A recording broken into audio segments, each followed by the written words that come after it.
Hello बच्चों, let's read the question. The question says that outer layer of atmosphere called ionosphere plays important role in transmission of optical waves, microwaves, radio waves, infrared waves. तो देखो बच्चों, सबसे पहले की concept है हमारे पास that is EM waves, EM spectrum, radio waves, ionosphere. ठीक है बच्चों, तो देखो बच्चों सबसे पहले ईएम वेव्स देखते हैं क्या होता है हमारे पास। ये कैसे क्रिएट की जाती है? Electric field and magnetic field को चेंज करके।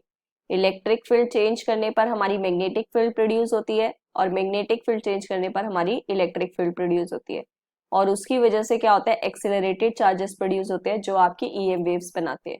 ठीक है बच्चों, सो अब देखो ये हम राइट हैंड कोऑर्डिनेट सिस्टम लिया है हमने, Z Y and this is X. ठीक है बच्चों, सो अगर हम इनके यूनिट वेक्टर्स देखें जे कैप, के cap and this is I cap.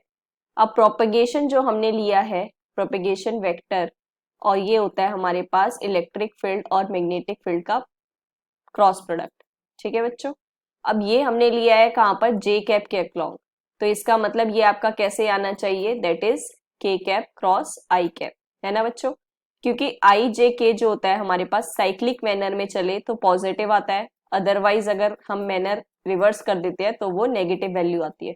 Okay बच्चों, सो इसका मतलब आपके पास के अलोंग जो पैरेलल होगी वो होगी आपके पास इलेक्ट्रिक फील्ड, एंड जो एक्स के अलोंग पैरेलल होगी वो होगी आपकी मैग्नेटिक फील्ड।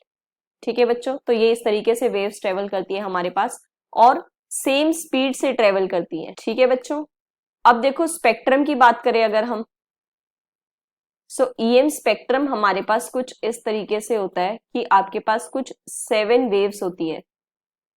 ठीक है बच्चों, first one is radio wave, microwave, infrared, visible, ultraviolet, x-ray and then gamma रे।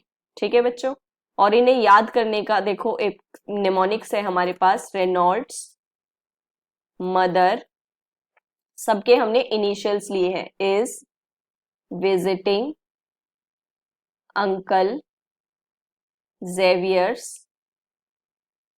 गार्डन। ठीक है बच्चों, तो सब हमने सबके निमोनिक्स भी ले लिए हैं। ओके बच्चों, तो अब देखो अगर विजिबल की भी बात करें तो इसका फर्दर हमारे पास निमोनिक्स है, दैट इज विबग्योर। ठीक है बच्चों, that colour is violet, indigo, blue, green, yellow, orange and then red. अब ये जो मैनर है इसमें वेवलेंथ क्या होती है आपकी, दैट इज डिक्रीजिंग। ठीक है बच्चों, और अगर वेवलेंथ डिक्रीज हो रही है तो फ्रीक्वेंसी क्या होती है हमारे पास, इनवर्सली प्रोपोर्शनल, तो वो क्या होती है आपके पास, इंक्रीज, मतलब पॉजिटिव की तरफ चल रही है। ठीक है बच्चों, अब देखते हैं जो हमारे पास रेडियो वेव है, ये क्या है आपकी, वेवलेंथ सबसे हाईएस्ट है ना बच्चों, और फ्रीक्वेंसी क्या है, सबसे स्मॉलेस्ट है। सो जो हमारे पास आयनोस्फेयर है, ठीक है बच्चों, अगर हम बात करें सबसे पहले एटमॉस्फेयर की, सो एटमॉस्फेयर में जो हमारी लेयर्स कंसिस्ट करती हैं वो कुछ इस 5 तरीकों से डिवाइडेड है टेम्परेचर के बेसिस पर। ठीक है बच्चे, troposphere, stratosphere, mesosphere, thermosphere and exosphere. ठीक है बच्चों, ये हमारी बेसिस है किसके, टेम्परेचर के बेसिस पर ये हमने 5 लेयर्स डिवाइड की हैं। ठीक है बच्चों, अब जो थर्मोस्फेयर है इसमें भी कुछ फर्दर लेयर्स है, तो जो आइनोस्फेयर है that is lowest part of thermosphere. ठीक है बच्चों, और यहां पर क्या होते हैं, ions are electrically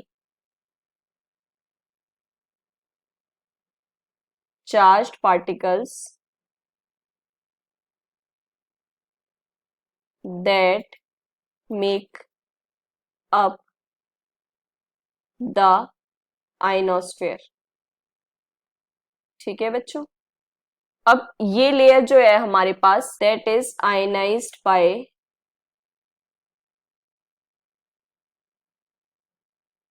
cosmic and solar radiations. ठीक है बच्चों, और कितने रीजन में है हमारे पास, that is 80 to 400 kilometre above mesopause. ठीक है बच्चों, और यही हमारी रिस्पॉन्सिबल होती है रेडियो वेव्स के लिए, because it reflects and modifies radio waves used for communication and navigation। ठीक है बच्चों, so from that explanation correct answer is the C option। Hope you understand it well। Best of luck। Thank you।